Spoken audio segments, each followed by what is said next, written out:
Hi, mga ka-vibes, welcome back. Ngayon, mag-share tayo ng isang powerful reminder mula kay Medeth tungkol sa kung paano harapin ang mga bashers, comparison, at negativity sa araw-araw. Ready na ba kayo? Let's go! Maraming nagsasabi sa kanya na, huwag na pansinin yung pamimintas at panlalait, pero ang pinakamalakas na mensahe ni Medeth. Hindi ako apektado sa pag-compare sa akin sa iba, kasi hindi nga ako nakikipag-compete. Sa madaling salita, hindi siya nakikipagkarera o naghahabol, mas masaya siya sa sarili niyang journey at sa kung anong meron siya. Hayaan niyo na yung problema, mamублema sa problema. Hindi niya sinasabing iwasan ang problema, pero gusto niyang ipaalam, huwag gawing sentro ang negativity, reserve yung oras, at atensyon sa mas maganda, sa mga goal mo, sa masayang parte ng buhay. Bawal tambayan ang problema o negativity, wika ni Medeth. Doon lang tayo sa masaya, positive vibes lang.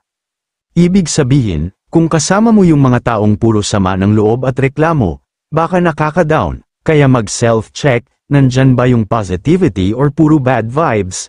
Kaya dapat focus lang siya sa goal, passion, love at respect niya sa sarili niya. Kahit gaano pa kalakas ang bashers, sabi niya.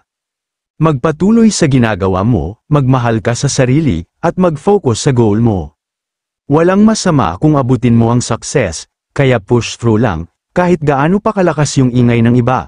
Always make it a habit. Immediate practice, ngayong araw pa lang, huwag pansinin ang hurtful comments. Pagbibigay ng priority sa sariling mental well-being.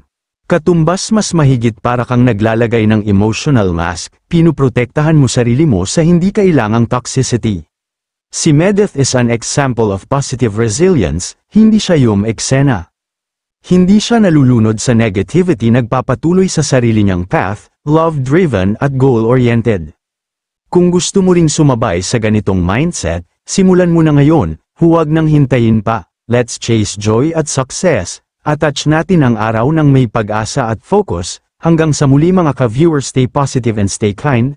Maraming mga ka-viewers, kung natuto kayo kay Medeth, comment down your thoughts at supportahan natin siya with love and positive vibes.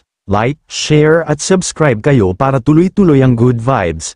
Tandaan, happy mindset, dagdag focus, katumbas unstoppable ka. See you next vlog.